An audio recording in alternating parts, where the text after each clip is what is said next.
Hello everyone, welcome to the channel, and today I will be telling you how you can recover your Tronlink Pro wallet password. So first of all, you will need to get Tronlink Pro extension, or in case if you are on mobile device, get Tronlink Pro app and search for extension on browser. If you are on PC, get the extension, add it to the Chrome. So after getting the extension, instead of creating a new wallet, click on import wallet,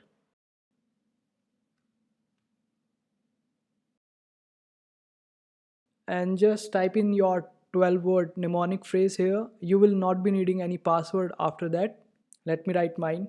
So after writing the mnemonics, you will be able to select wallet name and a new password for your wallet. Let's do it. Click on import mnemonic phrase and confirm. And that's how you log into your Tronlink without a password. Hit that like button if this video was helpful, and also subscribe to our channel for more helpful videos.